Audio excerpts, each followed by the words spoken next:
네, 글로벌 투자에 관한 유용한 정보를 전해드리는 시간입니다. 오늘도 유한타증권 글로벌 인베스트먼트 본부의 유동원 본부장 자리해 주셨습니다. 어서 오세요. 안녕하십니까? 자, 먼저 첫 번째로 그 어느 것보다 고공행진 이어가고 있는 우리 증시 살펴보도록 하겠습니다. 네. 3,000원 이미 넘어섰고 과연 이게 안정적으로 안착될 수 있을까 여부에 관심이 모아지는데 어떻게 보고 계십니까? 네. 지금 우리가 글로벌 포트폴리오 얘기를 하잖아요. 네. 근데 시작을 한국으로 하고 있습니다. 그만큼 지금 한국 증시가 굉장히 뜨겁다라는 얘기를 해드릴게요. 올해 연초 대비해서 가장 상승폭이 두드러지는 국가 2위가 한국입니다. 1등이 베트남이고요. 네. 그래서 지금 한국에 대한 우리가 전략을 좀 세워 보아야 하는 타이밍인데 지금 최근에 신흥국 시장에 대한 비중을 조금 더 높게 가져가는 그런 전략을 펴고 있고요. 우리나라 시장이 전 세계 시장의 시가총액으로는 겨우 한 1.6% 수준밖에 안 되지만 예. 저희는 지금 거의 10% 가까이 가져가야 되는 전략을 얘기를 하고 있습니다. 자, 그래서 한국 투자 전략에 있어서는 우리가 지금 잔존가치 모델을 돌려보고 적절한 가치를 구해 보는데 지금 코스피의 상승 여력이 약 한 17% 이상이 나오고 있고요. 또 코스닥의 상승 여력이 약 한 12% 정도 나오고 있습니다. 그래서 우리가 계속 쓰고 있는 단어가 있는데 전반신, 언바 이 5개 업종에 대해서 적극적인 투자를 해야 된다라고 얘기를 해드리고 있고 전기차와 전기차 배터리, 반도체 장비, 신재생 에너지, 언택트 산업, 바이오 산업 이렇게 투자가 이루어져야 된다라고 말씀을 드리고 있습니다. 전반적으로 한국에 대해서 저희가 식센스 모델도 돌려보잖아요. 항상 모든 국가를 들여다볼 때 식센스 모델을 돌려보는데 전에도 말씀을 드렸는지 모르겠습니다만 지금 총점이 플러스 5점이 나오고 있어서 이건 제가 27년 동안 들여다보는 한국 역사상 네. 이런 5점 이상의 점수가 나온 적이 별로 없었다. 6점 만점에 5점인 거죠? 네, 그렇습니다. 그래서 지금 현재 시점에서는 한국을 적극적으로 투자해야 되는 타이밍이다라고 말씀을 드리겠습니다. 그렇다면 현 시점에서 글로벌 증시에 대한 가장 적절한 투자 전략은 어떻게 세워보면 좋겠습니까? 네, 지난주 말만 하더라도 네. 바이든 정권 들어서기 전에 시장이 좀 조정이 필요하다. 또 특히 한국 시장이 금요일 그리고 또 월요일 하락을 큰 폭으로 했었잖아요. 자, 그러면서 전체적으로 시장이 조정이 필요하다라는 얘기들을 많이 하셨습니다. 예. 그런데 저희가 이때 적극적인 투자 기회라고 말씀을 드릴 수 있었던 이유가 두 가지 요소를 보고 판단을 했었는데 첫 번째가 유동성이고 두 번째가 컨센서스입니다.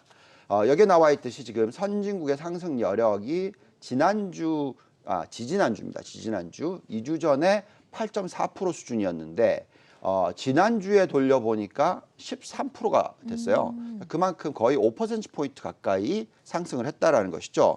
이게 무슨 얘기냐면 그만큼 컨센서스 전망치가 과거에 비해서 일주일 사이에 큰 폭으로 상승을 했기 때문에 그렇습니다. 금리가 상승을 했는데도 불구하고 상승 여력이 높아졌다라는 것이 그 이유이고요. 이익 증가폭을 보면은 지금 뭐 전반적으로 선진국이 0.4%포인트 정도 상승을 했고요. 미국 러셀 2000 중소형주나 미국 나스닥도 0.6%포인트, 0.5%포인트 등등 상승을 했습니다. 네. 그래서 지금 상승 여력을 구해보니까 가장 좋게 나오는 지수가 러셀 2000 중소형주, 그 다음이 독일 닥스, 세 번째가 나스닥 100이 나오고요. 그 이후부터는 쭉 보시면 다 유럽입니다. 네. 그래서 지금 선진국 투자에 있어서는 가장 적극적으로 미국을 투자를 하지만 유럽 쪽에 대한 비중도 한 10% 정도 가져가는, 미국을 한 60% 가져가고 유럽을 한 10% 가져가는 전략이 적절하다라고 말씀을 드리고 있고요.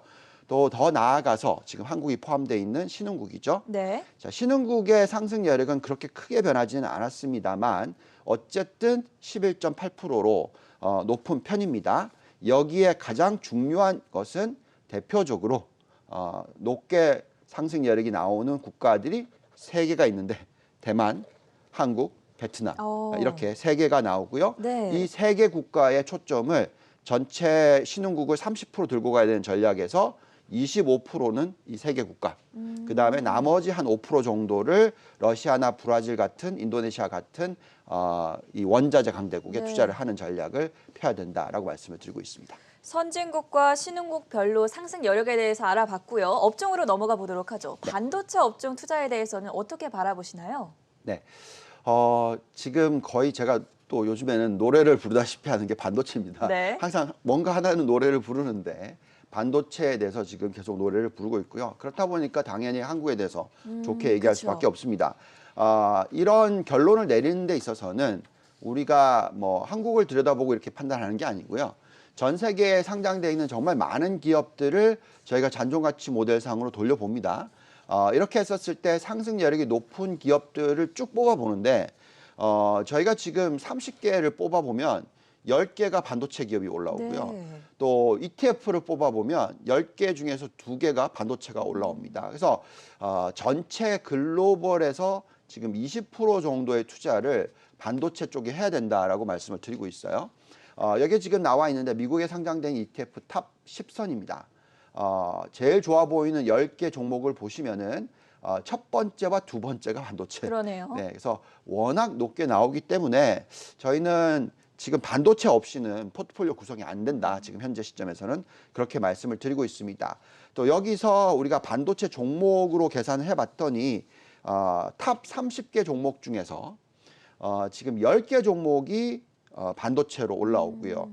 그래서 반도체 포트폴리오를 구성을 하면 어떤 식으로 투자를 해야 되나라고 말씀을 드리자면 속스 인덱스 있잖아요. 네, 예, 필라델피아 반도체 그렇죠. 지수. SOXX ETF를 가져가고 네. 그 다음으로는 종목으로서 퀄컴, 또 SK 하이닉스, 테라다인, 그리고 마이크론 이렇게 5개 종목으로 전체 글로벌 포트폴리오에 한 5%씩 들고 가면 25% 가져가는 거니까 자, 그만큼 너무 좀 집중인가요? 뭐 그래도 충분히 좋은 전략이다라고 생각하고 있고 지금은 정말 반도체는 꼭 가져가셔야 되는 타이밍이다 말씀을 드리겠습니다. 저희 시청자분 중 한 명이 반도체로 노래 한번 만들어 보시라고 워낙 지금 노래 부르신다고 하니까 네. 중소형주 투자로 넘어가 볼게요. 러셀 2000 지수가 최근에 굉장히 좋은 흐름을 보이고 있어요. 네. 오늘은 소폭 하락하기는 했는데 앞서 탑 1에도 이제 러셀 2000 지수 올라가 있었잖아요. 어떻게 보십니까? 네. 자, 미국에 투자하는 방법에 있어서는 네. 우리가 지금 바벨 전략을 얘기를 하고 있어요. 자, 바벨 전략은 어떻게 양쪽을 들고 간다라고 얘기를 하는 거잖아요. 아, 네. 예, 가장 큰 비중을 가져가야 되는 쪽은 당연히 다시 성장주의 대표주. 그래서 요즘에 좀 최근에 넷플릭스가 급등을 했죠. 이런 식으로 미국의 대장 성장주들을 많이 가져가야 됩니다. 그런데 또 작년 말부터 계속 말씀을 드렸던 게 중소형주, 네. 러셀 2000을 많이 들고 가셔야 된다고 말씀을 드렸죠. 그렇죠. 지금 잔존가치 모델 상승 여력이 나옵니다. 여기에 보시면 45.6%. 그러니까 미국의 상승 여력이 지금 10%대인데 중소형주의 상승 여력은 그의 4배가 넘는다라는 겁니다. 그래서 그만큼 매력도가 높다라고 말씀을 드리겠고 예. 나스닥 100을 보면은 상승 여력이 한 30%대가 나옵니다. 그래서 이 양쪽을 들고 가야 되고요. 그렇다고 해서 미국 투자 60% 하라고 했는데 60% 전부 다 중소형주 투자 이렇게 하시면 안 되고요.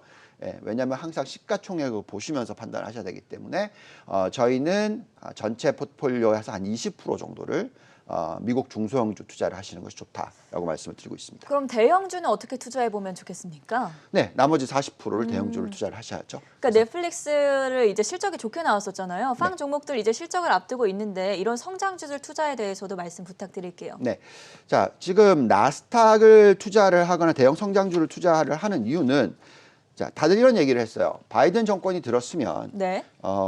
대형주는 어렵다. 그렇죠. 규제 받을 거라고 했으니까. 규제 받을 것이고 세금을 올릴 그렇죠. 것이고 그래서 여러모로 안 좋아 보인다라고 얘기를 하십니다.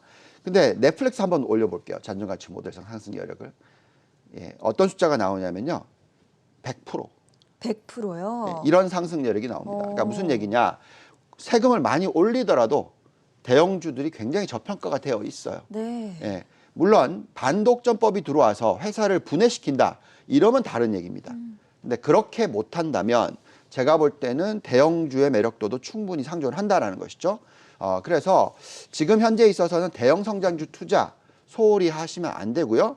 그래도 좀 걱정스럽다 그러시면 그냥 나스닥 100을 추종하는 QQQ ETF. 이런 ETF를 들고 가시면 되겠다 말씀을 드리겠습니다. 네, 도움 말씀 여기까지 들어보도록 하겠습니다. 지금까지 유한타증권의 유동원 본부장이었습니다. 고맙습니다.